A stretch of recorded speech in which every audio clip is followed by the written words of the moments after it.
नमस्कार दोस्तों, कैसे हैं आप सभी लोग। दोस्तों, कल की नौटंकी हुई बहुत सारी कॉकरोच जनता पार्टी वालों की। अब वो बहुत रीलें काट के डाल रहे हैं, सोच रहे हैं कि हाँ थोड़ा जनता को इमोशनल कर देंगे। पता नहीं इन लोगों को क्या लगता है। इन लोगों को लगता है कि 4 रीलें काट के डाल देने से इनको मतलब पता नहीं ये देश बदल लेंगे।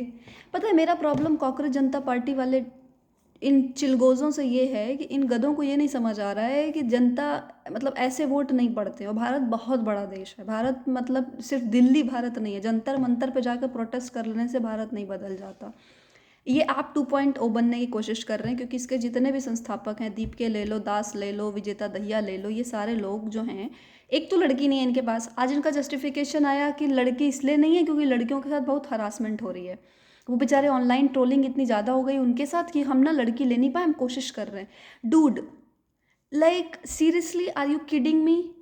आप अगर नेतागिरी में आ रहे हो, क्योंकि अगर आप प्रोटेस्ट स्टेज कर रहे हो, आप कल को पॉलिटिकल पार्टी बनाओगे, आप या नॉर्मल यूट्यूबर्स बेचारे, क्या उनको गालियाँ नहीं पड़ती हैं।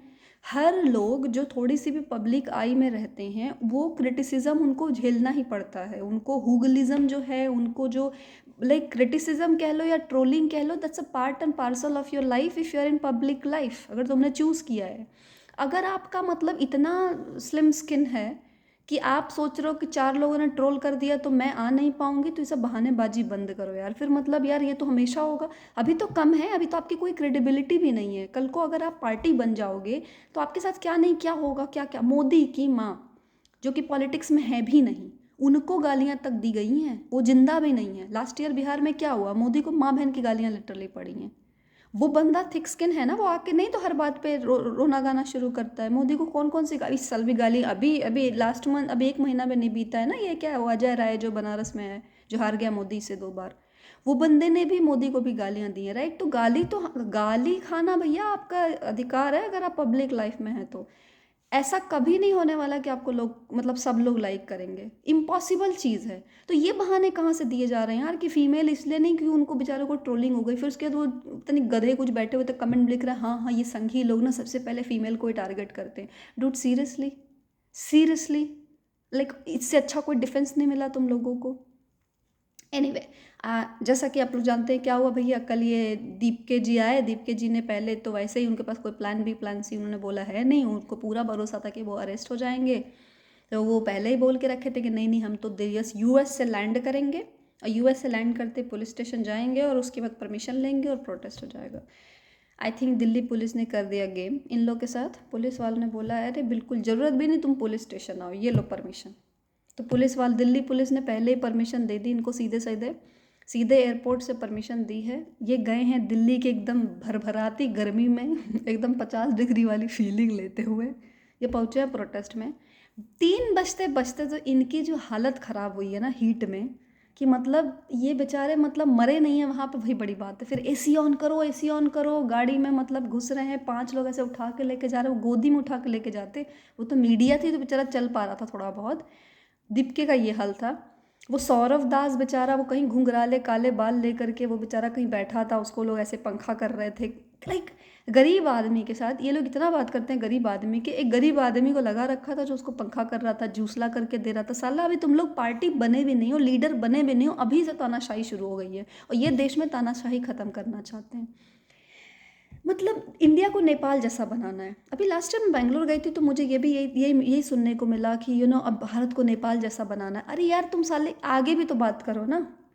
बांग्लादेश में जो तुमने आग लगाई, जो वहाँ के लोगों ने आग लगाई 1.5 साल तक, वहाँ के लोगों ने जो अभी अभी नेपाल में जो आग लगाई, जो ये रैपर को चुन लिया उन्होंने, तो क्या तुम मतलब अब सीधे जापान से आगे हो गए हो क्या? नेपाल वालों, मलेशिया से आगे हो गए हो तुम लोग? तुम्हारी इकोनॉमी एकदम बूम कर गई है। भीख मांगने साले आ रहे हो हमारे इंडिया में।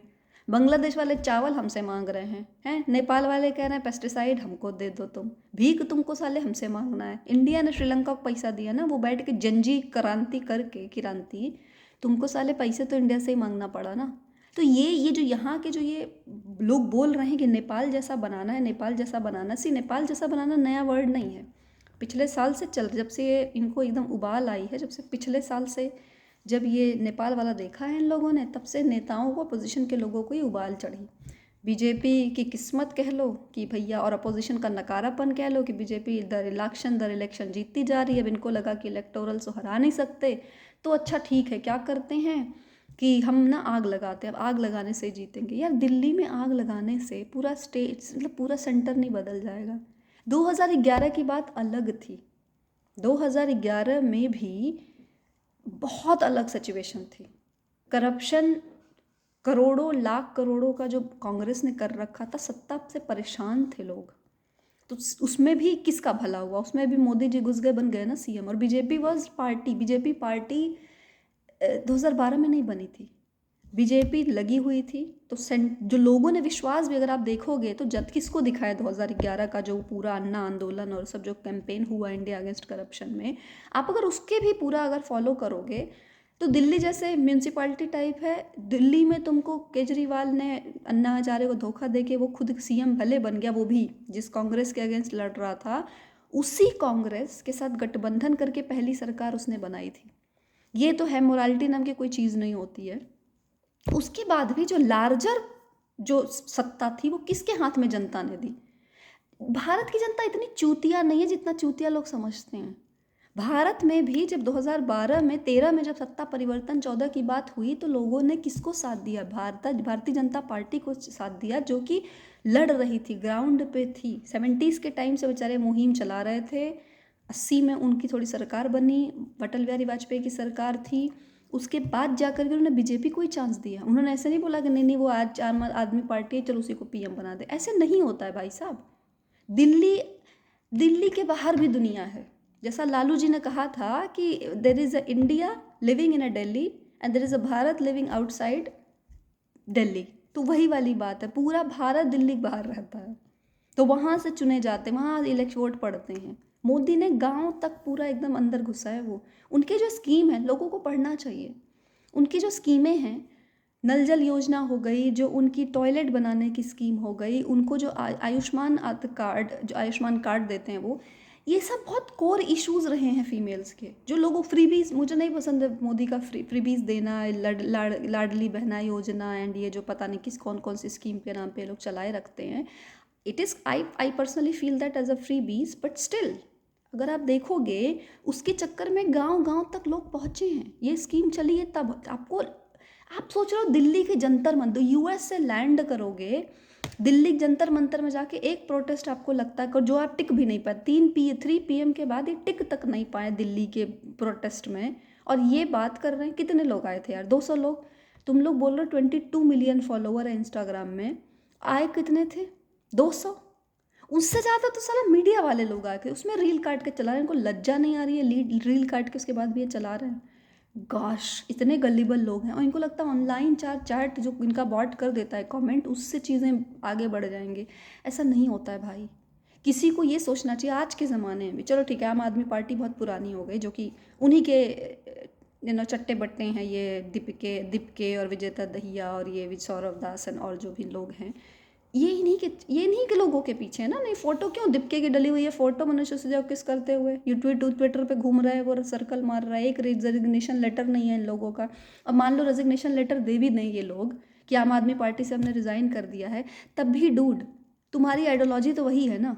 तुमने आइडियोलॉजी तो नहीं बदल दी। तुम्हारा मैनिफेस्टो क्या है? तुम अभी धर्मेंद्र प्रधान ने लाइन से स्क्रू अप करे हैं, और इस साल तो उसकी किस्मत कुछ ज़्यादा ही फूटी रही है, क्योंकि उसने 13 जनवरी से जो यूजीसी का रेगुलेशन लाया तो पूरे जनरल समाज उससे दुखी हैं। मार्च आते आते उससे कि 19 जून को कुछ होने वाला था, फिर 2 इलेक्शन बीच में हो गए, उसके बाद वो समहाउ बचा रहा, लेकिन फिर उसकी किस्मत फिर फूटी क्योंकि नीट का पेपर लीक हो गया। वो ख़त्म हो नहीं रहा था तब तक सीबीएसई वाला नौटंकी हो गया, ऑन स्क्रीन मार्किंग वाला जो एकदम पूरा नौटंकी मचा रखा है। तो 6 महीने से वो सिर्फ कांड कर रहा है। उसको मोदी क्यों नहीं लात मार के पार्टी से निकाल रहा है वो मोदी जाने। बट रियलिटी ये है कि धर्मेंद्र प्रधान के खिलाफ जो गुस्सा है, या Modi with Modi as well, Modi के खिलाफ इतना गुस्सा नहीं होगा आई एम श्योर, लेकिन धर्मेंद्र प्रधान ने जितने नौटंकी मचाई, और BJP has been failed education department में। बीजेपी ने एकदम मतलब बहुत घटिया काम करा है, वो कुछ ढंग का नहीं कर पा रहे हैं, और उन्होंने ऐसे निकम्मे लोगों को दिया हुआ है, ये जग जाहिर बात है। तो अभी तुम लोग क्या लहरिया लूट रहे हो? सही बात है कि तुम लोग साला आ गए हो इधर की, मतलब फटाक से हम कूद के आ गए हैं कि प्रोटेस्ट कर देंगे, धर्मेंद्र प्रधान इस्तीफा दो। यार वो आज नहीं तो कल चला ही जाएगा, वैसे भी वो जाएगा ही। और तुम लोग इस तरीके से जो नौटंकी कर रहे हो, मुझे लगता है मोदी जी उसको रख लेंगे, वो उल्टा ही असर होने वाला है। पता नहीं उसकी किस्मत, पता नहीं अब अच्छी हो जाएगी, पता लगे तुम लोग आके कॉकरोच लोग, 4 कॉकरोच लोग बोल रहे हैं इसको इस्तीफा दो, तो आप बोलोगे कि नहीं नहीं उसको हटा दो।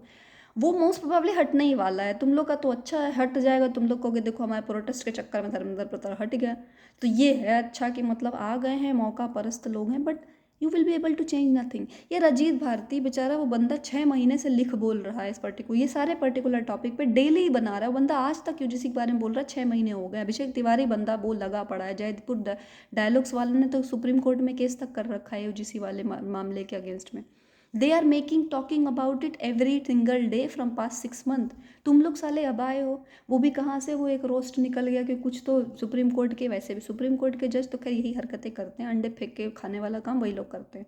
उन्हीं लोग के एक चुतिया वाले डायलॉग के चक्कर में तुम लोग साले आ गए हो, बॉट से तुम लोगों ने आर्मी बना ली है। इनके इंस्टाग्राम अकाउंट पे अगर आप जाके पाकिस्तान का झंडा या बांग्लादेश का झंडा डालोगे, इतने आपको इनको फॉलोअर्स मिलेंगे, मैं कैसे भरोसा कर लूँ। और अल जजीरा एंड बीबीसी, ये लोग इनको रिपोर्टिंग कर रहे हैं, इनको कवरिंग दे रहे हैं। ऑफ कोर्स हमको नहीं पता चल रहा, तुम लोग साले फंडेड नहीं हो, तुम लोग साले फंडेड नहीं हो, मतलब हमारे माथे पे सी लिखा होगा तभी हमको पता चलेगा कि तुम लोग फंडेड हो, वरना झूठ इतना जल्दी ट्रैक्शन मिल जा रहा है।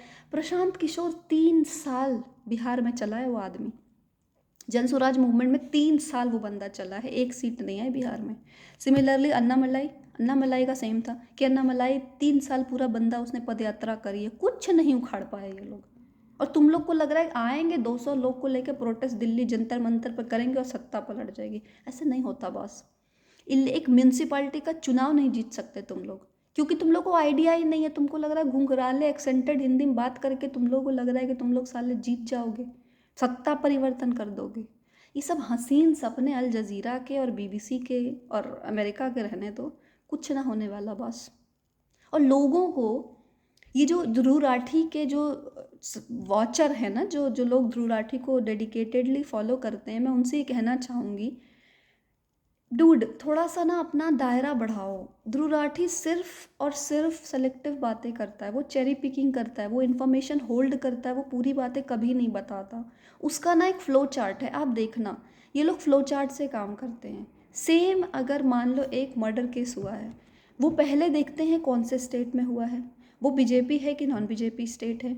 अगर बीजेपी स्टेट है तो उसमें विक्टिम कौन है, और जो मतलब विक्टिम और जो अपराधी है वो कौन। अगर अपराधी उनको निकलता है मुस्लिम, तो फिर वो कुछ नहीं बोलते, उस बारे में वीडियो ही नहीं बनाते, या तो उल्टा नैरेटिव बनाते हैं कि नहीं बेचारा सताया हुआ मुसलमान है। अगर यही चीज़ कहीं गलती से अगर वो मुस्लिम नहीं निकलता है, या मुस्लिम जो है उसके साथ गलत हुआ है वो निकलता, तब तो ये एकदम पूरा सहयोगी से इस्तीफा ही मांग लेते हैं। कट्टू अगर यही सेम चीज़ें उनको दूसरे स्टेट में हुई मिली हो, जो नॉन बीजेपी स्टेट है, जैसे कांग्रेस की स्टेट हो गई, ये उस पर वीडियो ही नहीं, वो बनाते ही नहीं वीडियो उसके बारे में, कुछ नहीं बनाते, वो एकदम चुप साइलेंट हो जाते हैं। They do selective information, cherry picking की वीडियो ही बनाता है वो बंदा, पूरी बातें वो कभी नहीं बताता। आकाश बनर्जी फिर भी थोड़ा थोड़ा कभी कभी मुझे लगता है कि वो अपना मतलब कभी कभी उसका जमीर जाग जाता है, बट ध्रुव राठी तो भाई ब्लेटेंट लाई, वो बंदा सिवाय उसके वो कुछ नहीं करता है। तो इसलिए जो लोग नए हैं, जिनको लगता है कि नहीं नहीं हम तो एक तो पहली बात ना, 2 मिनट की मैगी मत बनाओ। अगर आपको सच में जानना, आप देश से बाहर रहते हो और आप सच में देश के बारे में सच जानना चाहते हो, हैव पेशेंस, वॉच थोड़ा सा डिफरेंट कंटेंट वॉच करो यार। हमेशा don't follow one channel, follow multiple channel. और सबसे अच्छा तरीका है कि जो ज़्यादा चाटुकारिता कर रहा हो सिर्फ एक साइड की, उसको मत फॉलो करो। फॉलो तो आप खैर किसी को भी मत करो, but information different different sources से भी लो ना। मतलब आप सिर्फ 10 जगह से देखोगे 10 लोग क्या बोल रहे हैं सेम टॉपिक पे, उस हिसाब से आप अपना समझ पाओगे चीज़ों को। अगर आप सिर्फ एक ही को ध्रुव राठी जैसे लोगों को, एक तो पहली बात वो लिखता भी नहीं अपनी स्क्रिप्ट, विजेता दहिया लिखता है उसकी स्क्रिप्ट, कुछ नहीं बोल सकते ये लोग। And another thing, press conference, ओहो देखो ना सीजेपी वालों ने प्रेस कॉन्फ्रेंस कर लिया, मोदी ने प्रेस कॉन्फ्रेंस। यार प्रेस कॉन्फ्रेंस तो कांग्रेस भी कर लेती है, लेकिन क्या हाल कर रखा है उन्होंने, मतलब कर्नाटका का रोड जाके देखो आप, वर्थूर की, वाइट फील्ड की, बुद्धगेरे क्रॉस साइड की, आप जाके देखो रोडों की क्या हालत है। मतलब जान ले रखी है उन्होंने रोड की वहाँ पे। हिमाचल में इकोनॉमी का क्या हाल है, एक मॉडल स्टेट तो दिखा दो यार अब ढंग का। हैदराबाद की रोड मैंने सुना है बर्बाद हो गई है, पहले वो ठीक थी इस कांग्रेस के आने के बाद वहाँ पे। तो यार अगर आप मतलब किसी और पार्टी मतलब नॉन बीजेपी स्टेट में देखना, तो कोई ढंग का मॉडल, कोई तो ढंग का मॉडल दिखाए। किस बेसिस पे चुने आदमी, ये भी तो बताओ ना। और ये क्या ईवीएम हैकिंग हो गई? हाँ, केरला में अगर कांग्रेस जीत जाती है तो that's not EVM hacking, but Bengal में अगर बीजेपी जीत रही है तो वो ईवीएम हैकिंग है। वाह भाई वाह, ये लॉजिक दे रहे हैं कांग्रेस जनता पार्टी वाले। मतलब डूड, कम ऑन। लोग इतने बेवकूफ़ नहीं हैं जितना आप बेवकूफ़ समझते हो। तो मुझे लगता है ये लोगों को ये सब बेवकूफ़ियाँ बंद करनी चाहिए और थोड़ा सा अपना यूज़ करना चाहिए। भगवान ने कुछ सोच के ही दिया होगा ना ये दिमाग, जो यूज़ करना चाहिए। एनीवे दैट्स ऑल दोस्तों, चलिए मिलते हैं मेरे अगले वीडियो में। जय हिंद, जय भारत, नमस्कार।